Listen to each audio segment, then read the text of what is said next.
Okay, so I'm going to talk about cars, okay? Car security, vehicle safe mode, and Limp-Mode. You'll see what this means in a second.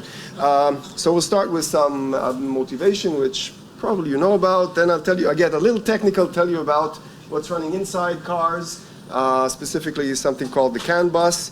And then we'll talk about our thing, the vehicle safe mode concept, and I'll show you a cute video of the proof of concept.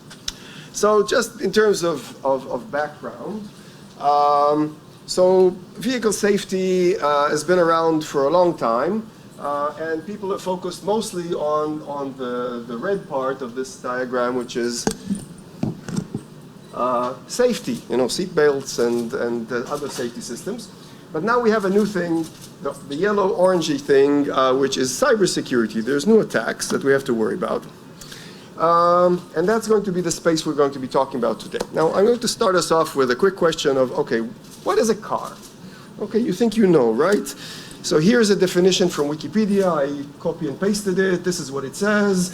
It's a wheeled motor vehicle used for transportation, up to 8 people, drives on roads, has tires, no. Yes, we know that.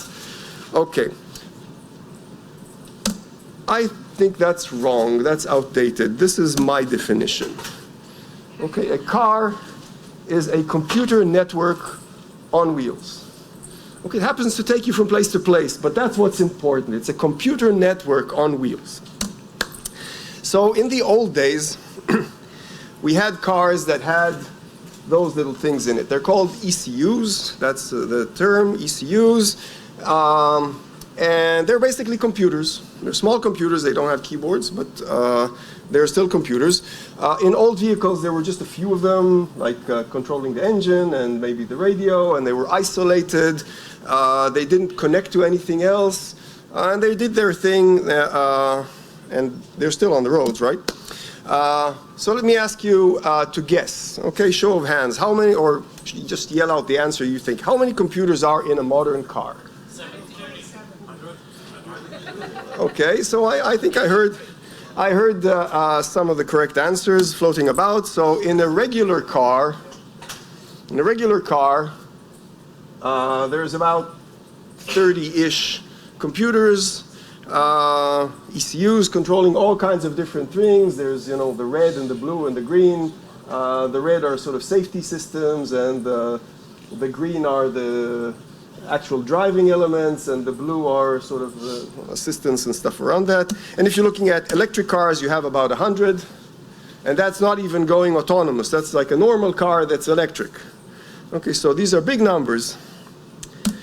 And they're all connected. They're connected to each other using what's called a CanBus network. So all the ECUs are connected to each other using a network. And this network is it's running a technology called CAN, which is short for Controller Area Network, and it's a bus, which is kind of important, and I'll talk about that in a second if you don't know what a bus is. But basically a bus is a broadcast network. Every unit hears every other unit. All the communication is broadcast. It's kind of important. Now some of these ECUs, of these 30 or 100 ECUs, connect to the outside world. Okay, so some obvious examples are the radio. Well, the radio is not just analog radio, there's digital there too, right? When you see the station names appear and the songs playlist appear on the radio, that's digital communication coming over the RF transmission. And then you have your Bluetooth connections and your maps, but then you also have emergency buttons, low jacks, car lock remotes. These are all pieces of equipment in the car that communicate to the outside world. And then you have the more futuristic things that are upcoming, so vehicle-to-vehicle net communication, vehicle-to-road communication, and obviously your internet access just so that you can watch YouTube videos while you're driving. So these cars are connected. They have their own internal network with some 30 to 100 computers inside the car, and they're connected to the outside world in many different ways. And this has made a whole new class of problems possible. It's now possible to be a car hacker or criminal or cyber warrior, if you want, as a white-collar crime. Okay, you can open up and mess around with cars without getting grease on your hands. You don't have to pop the engine, you don't have to break a window. You can sit in your basement or in your air-conditioned office and mess around with somebody else's car from remote. And these two gentlemen, Miller and Valasek, made headlines by showing that this is not an academic theoretical concept. They actually took over this journalist's car and drove it off the road while he was in it. They also messed around with other things while he was driving. There's a YouTube video. Who's seen this video? So I'm not going to show it. It's a cool video. I mean, it definitely gets the message across that car hacking is very, very real. It's quite possible to do, and they demonstrated that it can be done. So let's believe that it can be done. This actual video cost General Motors quite a lot of money because they had to recall about 1.5 million cars to fix it, which is expensive. Different company, Fiat Chrysler Group. Sorry, you're right, you're right. Don't blame GM. GM's actually been freaking awesome. Yeah. Yep, you're absolutely right. I got my companies wrong. That's but okay. yeah, other companies have had the same type of situation. Tesla had something like this last year. It's happening, okay? Hasn't happened yet for malicious purposes, as far as I know, but definitely has happened for recreational purposes like this. Okay, so let's talk about CanBus. Now we're going to get technical. Please bear with me for a few minutes. So there is this CAN protocol running inside the car, and it's based on very, very short messages, like 8 characters is each message, very short. Each message has an ID. It's a number. Every message has a number that identifies it. And every ECU in the car owns certain message IDs. It's the only ECU that's supposed to be broadcasting these IDs, and anybody else is an imposter. And like I said before, it's a bus, which means that all the messages are broadcast. Every message that an ECU sends, all other ECUs hear. Okay, so this is slightly unusual if you're into computer networks, but that's how CanBus works. And basically, one ECU broadcasts a message saying something, and every other ECU that's interested in that message takes action sort of unilaterally. There's not really a causality where I send you and then you do something because I sent you the message. I tell the world something, and if you're part of the world and you care about what I just said, then you on your own decide to do something about it. So let me give you a fake example of how this sort of might work. You have your ECU controlling the gear shift handle, and suppose you move the gear handle, and so the gear handle starts broadcasting, I'm in drive, I'm in drive, I'm in drive, I'm in drive periodically. Now there's another ECU that controls the actual gearbox, and it hears this and what's going on internally, and it starts broadcasting saying, okay, I'm in neutral, I'm in drive 1, I'm in drive 1, I'm in drive 2, I'm in drive 2. And all of this is going on. The ECU controlling the dashboard shows the letter D on your dashboard. So this is how these computers work. And now let me show you how attacks against CanBus works. How did, for instance, the Miller and Valasek attack work? They all use spoofing. Okay, so you have somehow the attacker takes over the communication, one of the ECUs that has outside communication, like the radio.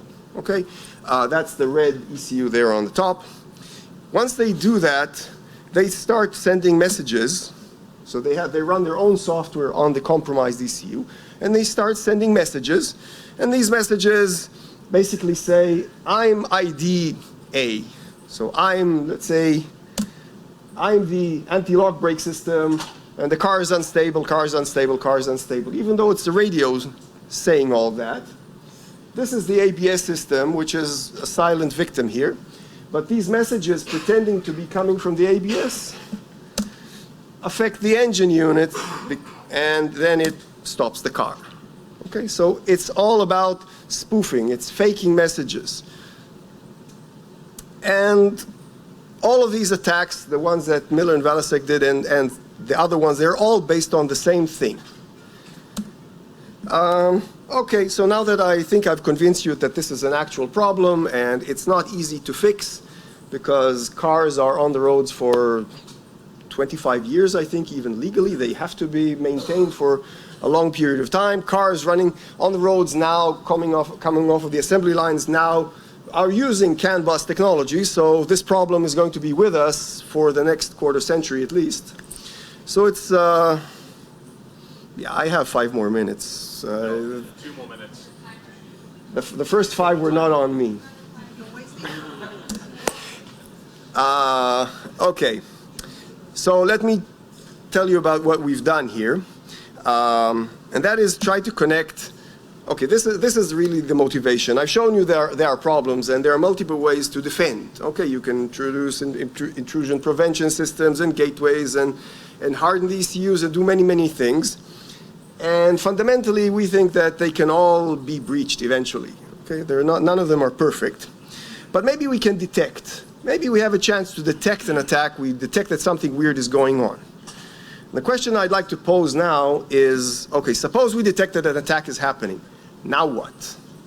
Okay, it's a car. You can't really show a blue screen of death, right? That's not cool. Okay, so what can you do? So now let me show you something that maybe we can use that's coming from a different discipline, and that's safety. Okay, so these ECUs have been around for a while, and many of them have a mode of work that's called Limp-Mode. And the idea is that if an ECU recognizes that something's wrong, maybe the temperature in the engine is rising above some safe threshold, the ECU decides to limit itself and only allow certain types of actions so that the driver doesn't damage the car and doesn't kill himself and doesn't damage the passengers around. Let the car limp home safely without causing further damage. And this is something that's in the safety world, this limp mode, and ECUs have it built in, many of them do. There is a mode that only lets the ECU work in a limited capacity. So we thought, well, maybe we can use that concept and connect it to cyber problems. Now, instead of talking about a safety problem that's caused by a malfunction, now let's assume that we have an intrusion detection system that flagged an intrusion. And the answer to what do we do now is, well, let's do limp mode. We'll let the car drive quietly, slowly, and safely somewhere and fix it. Okay, so this is the concept. We invent this idea of a safe mode manager that basically, I'll show you in a picture, that's a green thing over there. It's sitting right next to an intrusion detection system that magically detects intrusions somehow. If the IDS detects something wrong, it tells the SM manager, which then starts sending out messages, which causes various ECUs that have a limp mode capability to go into limp mode, and now the car has to drive quietly and slowly back home. That's the idea. This is kind of an interesting thing to think about for us in security, which is the action that you take doesn't only depend on the severity of the problem. It also depends on the condition of the car. Okay, if the car is right now, it's driving 100 miles an hour on a highway, you don't want to stop. Okay, you want maybe to slow down, but you don't want to stop. Conversely, if it's parked, you can do all kinds of things. You can shut off the engine, you can make sure that it's not turning on because it's parked, so there's no safety problem. The point is there are 2 axes here. There's on the horizontal, you have how severe is the problem in terms of the intrusion, what's the CVSS score of the attack, and on the rows you see the situation of the car, how difficult is its condition. And these are the types of actions that you can take. You can ignore all the way from ignoring it to ignoring the alert to doing something aggressive. And this is important. Notification is important. If you're doing something automatic to the car, you need to notify. You need to tell the driver that you're doing something weird. You also might need to tell other cars that the car is malfunctioning. So notification is kind of important. All right, and the last thing that I want to show you before I'm kicked out is that we actually tried this. So we developed a proof of concept, and we actually connected it to a real car, and we took it on the roads and drove it. Okay, I wasn't in the car. The student did that, but Risk control, right? Okay. So this is how we connected. This was actually a problem because apparently modern cars have multiple buses, so you can't connect anything to anything. But we found that if you open up the gearbox, you have access to the wires of the CanBus that controls the drivetrain, and we connected to that using these little gizmos, and we had access. And now let me show you a video. I hope this... We have 20 other people waiting to go. Well, it's going to be a 1-minute video. Let's go. This is, I think, the best part of the presentation. It's not me talking, so... Should have got to it first.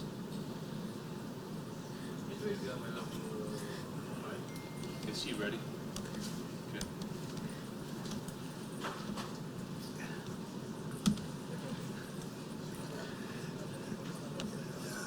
Let me just zip through here.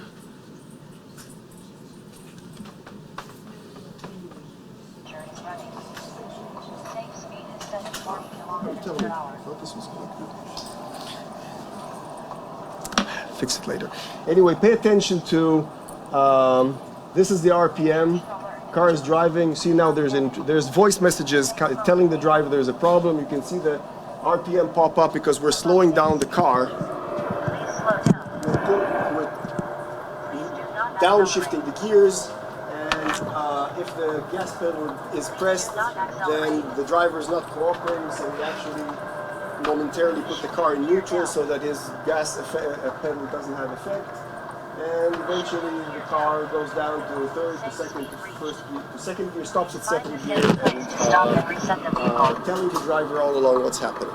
So I'm sorry about the sound effects. It's nicer if you can hear it. It's on YouTube. You can find it. It's in our paper as well, so you can see it there. And with that, I will clear the floor and let the next person speak. Thank you.